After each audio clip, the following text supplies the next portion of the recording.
ठाकरे बंधूंकडून सतत निवडणूक आयोगावर आरोप केले जात असतानाच निवडणूक आयोगाविरोधात कोर्टात जाणार असल्याचं सांगितलं जाते। पण दुसरा एक मुद्दा या तसाच तांत्रिक मुद्दा आहे हा खरं तर की निवडणूक आयोगाविरोधात थेट कोर्टात जाता येत नाही। त्यामुळे या पार्श्वभूमीवर सुद्धा स्वाभाविक आहे आज दिल्लीत जे शिष्टमंडळ गेले तिथे सुद्धा त्यांची चर्चा होऊ शकते आणि आज इकडे सुद्धा चर्चा होऊ शकते। जर आज तारखा घोषित झाल्या तर स्वाभाविक आहे विरोधक रान उठवताना दिसतील आपल्याला।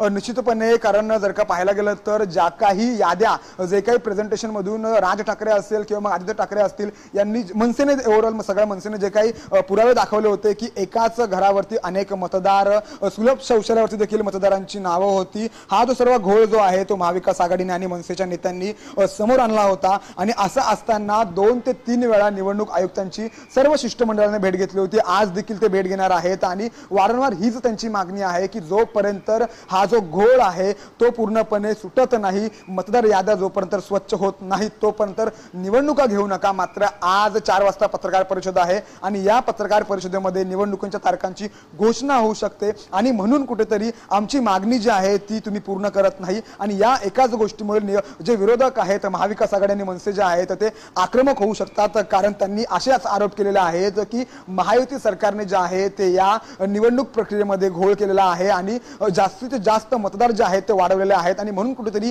महायुतीला हे चांगलं यश जे आहे ते या घोळामुळे आलेलं आहे। त्यामुळे हा जो घोळ आहे तो पूर्णपणे व्यवस्थित केला पाहिजे आणि म्हणूनच तुम्ही निवडणुका नंतरच तुम्ही निवडणुका घ्या। पण जर का आता आज सूरज असेच सोबत राहा, आपण या मुद्द्यावर बोलणार आहोत। त्याआधी आपण अंबादास दानवेंची प्रतिक्रिया आली आहे ती बघूयात।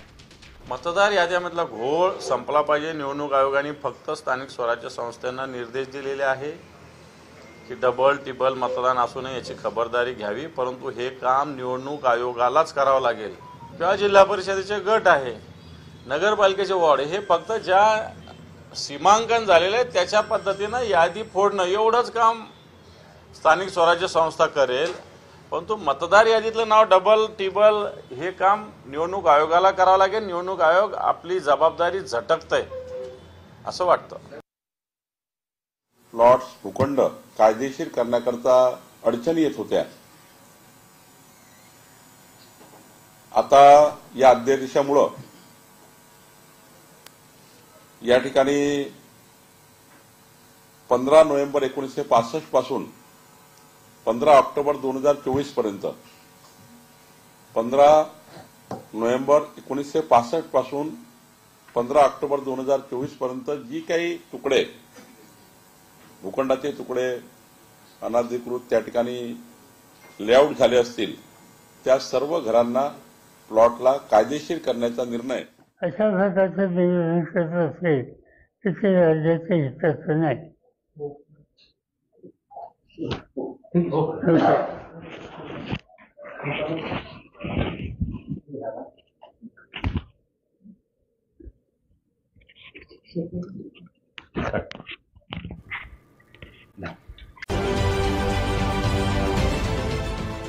देश विदेशातील प्रत्येक घडामोडींचे लाईव्ह अपडेट मिळवण्यासाठी आता साम टीव्हीच्या सर्व सोशल मीडिया प्लॅटफॉर्मला लाईक, फॉलो आणि सबस्क्राईब करा।